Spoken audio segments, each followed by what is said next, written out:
Hello डीएवियंस, मेरा नाम है मनीष। वेलकम टू डीएवी गुरु। आज हम लोग क्लास 8 का सोशल साइंस पढ़ने वाले हैं। चैप्टर नंबर 1 जिसका टाइटल है रिसोर्सेस यूटिलाइजेशन एंड डेवलपमेंट। इस चैप्टर को आज हम लोग स्टार्ट करेंगे। ये पहला पार्ट है और अगर ये चैप्टर आपके स्कूल के सिलेबस में है तो आप कमेंट करके बताइएगा। अगर आप कहेंगे तो इसके अगले पार्ट्स का वीडियो भी हम बहुत जल्दी अपलोड कर देंगे। आपके क्लास के ऑलमोस्ट हर सब्जेक्ट का वीडियोस आपको इस चैनल पर मिल जाएगा। उनको देखने के लिए सिंपली आपको यूट्यूब पर डीएवी गुरु सर्च करके इस चैनल पर आ जाना है। उसके बाद आपको प्लेलिस्ट में जाना है। यहाँ पर अलग अलग कैटेगरीज में आपको हर क्लास के सब्जेक्ट्स का फोल्डर मिल जाएगा, जहाँ से आप अपनी क्लास के वीडियोस को बिल्कुल फ्री में एक्सेस कर सकते हैं। यहाँ पर डेली नए वीडियोस भी ऐड होते रहते हैं। तो अगर आप पहली बार हमारा वीडियो देख रहे हैं तो चैनल को सब्सक्राइब और बेल आइकन को प्रेस कर लीजिए, ताकि जब भी हम कोई नया वीडियो अपलोड करें उसका नोटिफिकेशन आप तक पहुँच जाए।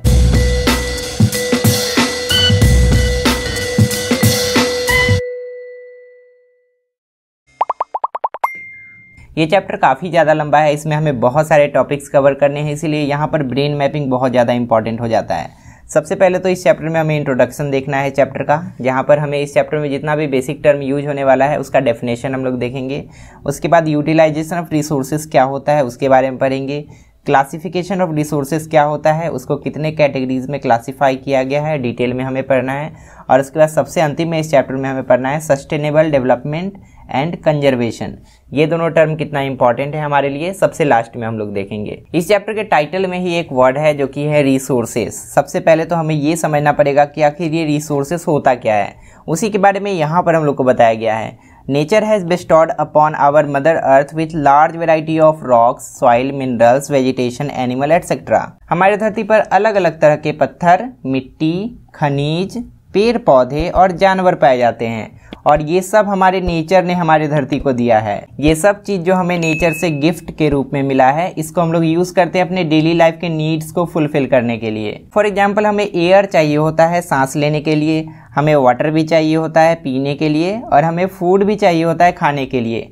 और ये सब चीज़ हम लोग कहाँ से पाते हैं? सब कुछ हमें अपने अर्थ से ही मिलता है। Hence all the things on earth which are necessary for our existence on this planet are known as resources. यहाँ पर एक बहुत ही इंपॉर्टेंट डेफिनेशन निकल के आया, जो कि है रिसोर्सेस का डेफिनेशन। जितनी भी चीज़ें हमारी धरती पर प्रेजेंट है, जो कि हमारे लिए बहुत ज़रूरी है जिंदा रहने के लिए, उन्हीं चीज़ों को हम लोग रिसोर्सेस कहते हैं। बहुत सिंपल डेफिनेशन है, आप इसको याद कर लीजिएगा। Even human beings are considered as a resource because human beings are an asset.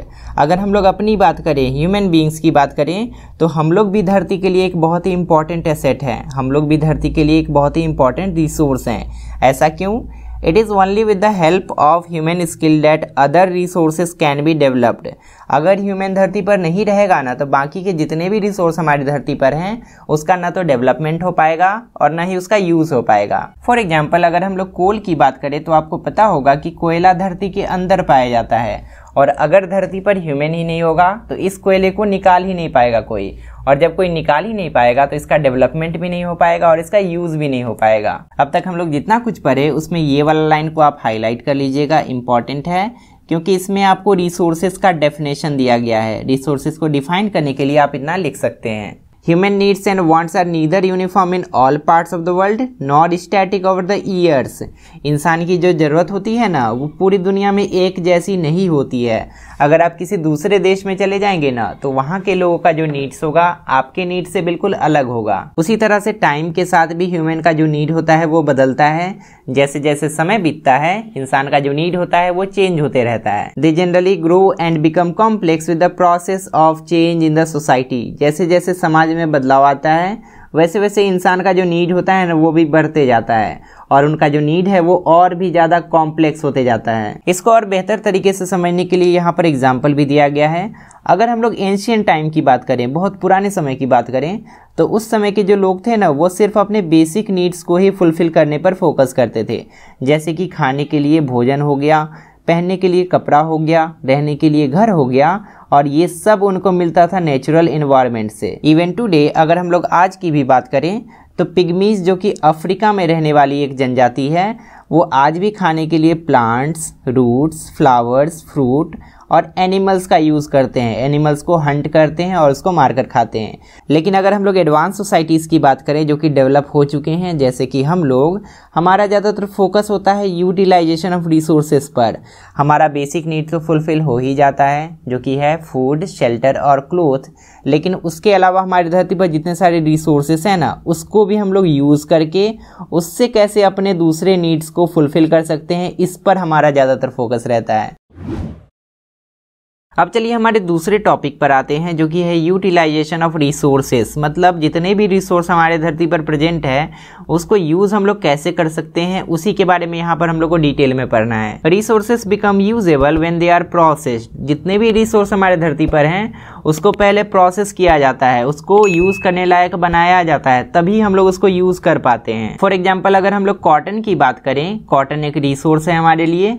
इसको पहले यार्न में कन्वर्ट किया जाता है, यार्न का मतलब हुआ धागा, और उसके बाद उसको प्रोसेस करके फैब्रिक बनाया जाता है, मतलब कपड़ा बनाया जाता है। और इस फैब्रिक से फिर आगे प्रोसेस किया जाता है और फिर गारमेंट्स बनाया जाता है। इसको दर्जी सीता है अपने हिसाब से, जो कपड़ा बनाना है उस हिसाब से सीता है, और उसके बाद हमें गारमेंट्स मिलता है। Thus at various stages value addition is possible by applying skill and technology. इसीलिए हम लोग बोल सकते हैं कि अलग अलग स्टेजेस पे अलग अलग वैल्यू एडिशन किया जाता है, और उसके लिए अलग अलग स्किल का भी रिक्वायरमेंट होता है और टेक्नोलॉजी का भी रिक्वायरमेंट होता है। अगर आपको कॉटन से यार्न बनाना है, कॉटन से धागा बनाना है, तो बिना स्किल और टेक्नोलॉजी के आप नहीं बना सकते हैं। अगर आपको उसको फर्दर प्रोसेस करके फैब्रिक बनाना है तो वो भी आप नहीं कर सकते बिना स्किल और टेक्नोलॉजी के। और उसी तरह से अगर आपको फैब्रिक से गारमेंट्स बनाना है तो बिना स्किल और टेक्नोलॉजी के आप ऐसा नहीं कर सकते हैं। Generally the utilization of resources depends upon various factors. Utilization of resources जो है, किसी भी रिसोर्स को हम लोग इस्तेमाल कर सकते हैं या नहीं, ये अलग अलग फैक्टर्स पर डिपेंड करता है, और वही फैक्टर्स हमें यहाँ पर बताए गए हैं। सबसे पहला फैक्टर है अवेलेबिलिटी ऑफ रिसोर्सेस। अगर किसी रिसोर्स को हमें इस्तेमाल करना है तो सबसे पहले तो वो अवेलेबल होना चाहिए। अगर हमें वाटर को यूज़ करना है और वाटर अवेलेबल ही नहीं है तो हम लोग यूज़ कैसे करेंगे। अगर हमें कोयला को यूज़ करना है तो कोयला का अवेलेबिलिटी होना चाहिए, तभी हम लोग उसको यूज़ कर पाएंगे। तो सबसे पहला फैक्टर तो ये हो गया। दूसरा है स्किल ऑफ ह्यूमन बीइंग्स। अगर हमें किसी भी रिसोर्स को यूज़ करना है तो स्किल का बहुत ज़्यादा इंपॉर्टेंस है। स्किल नहीं होगा तो उस रिसोर्स को हम लोग प्रोसेस भी नहीं कर पाएंगे और उसको यूज़ भी नहीं कर पाएंगे। उसका एक बहुत अच्छा एग्जांपल यहाँ पर हम लोग देखें। अगर हमें कॉटन को यूज़ करना है तो इसके लिए हमें इसको प्रोसेस करना पड़ेगा, कॉटन से यार्न बनाना पड़ेगा, फिर उससे फैब्रिक बनाना पड़ेगा और फिर उससे गारमेंट्स बनाना पड़ेगा, और इसके लिए स्किल भी चाहिए और टेक्नोलॉजी भी चाहिए। तीसरा फैक्टर है अवेलेबिलिटी ऑफ कैपिटल। कैपिटल का मतलब होता है पूंजी या पैसा। अगर हमारे पास कैपिटल ही अवेलेबल नहीं रहेगा तो हम लोग स्किल और टेक्नोलॉजी पे खर्च ही नहीं कर पाएंगे, जो कि किसी भी रिसोर्स को प्रोसेस करने के लिए और उसको यूज़ करने के लिए बहुत इंपॉर्टेंट है। चौथा फैक्टर है अवेलेबिलिटी ऑफ वाटर। अगर वाटर ही अवेलेबल नहीं रहेगा तो कोई भी फैक्ट्री, कोई भी इंडस्ट्री नहीं चल पाएगा। आप देखिएगा कि कोई भी इंडस्ट्री नया बनता है ना, तो सबसे पहले देखा जाता है कि वाटर आसपास में अवेलेबल है या नहीं। इसीलिए अवेलेबिलिटी ऑफ वाटर भी एक इम्पॉर्टेंट फैक्टर है। उसके बाद एडवांसमेंट ऑफ टेक्नोलॉजी। अगर आपको रिसोर्स को प्रोसेस करके उसको यूज़ करने लायक बनाना है तो आपको टेक्नोलॉजी भी चाहिए, और वो भी एडवांस टेक्नोलॉजी, जिसके अंदर में टूल्स आते हैं अलग अलग तरह के और अलग अलग तरह के मशीन्स आते हैं। सबसे अंतिम फैक्टर है availability of transport and communication facility. जितना भी फैक्ट्री होता है ना, उसको ट्रांसपोर्टेशन भी चाहिए और कम्युनिकेशन भी चाहिए, तभी तो उसमें कोई भी रिसोर्स डेवलप होकर यूज़ करने लायक बनेगा। तो उसको ट्रांसपोर्ट करके अलग अलग जगहों पर पहुंचाया जा सकता है ना, इसीलिए ये भी एक इम्पॉर्टेंट फैक्टर है। In the initial stage of economic development, अगर हम लोग आर्थिक विकास के शुरुआती स्टेज की बात करें, availability of resources played very important role. कोई भी रिसोर्स का अवेलेबिलिटी सबसे ज़्यादा इंपॉर्टेंट होता था। मतलब कहीं पर अगर रिसोर्स मिल गया ना तो वही सबसे बड़ी बात होती थी। लेकिन अगर हम लोग अब की बात करें तो एडवांस टेक्नोलॉजी का होना, कैपिटल का होना और एक स्किल्ड लेबर का होना बहुत ज़रूरी हो चुका है किसी भी रिसोर्स को यूज़ करने के लिए। इसको यहाँ पर एक बहुत अच्छे एग्जाम्पल के थ्रू समझाया गया है।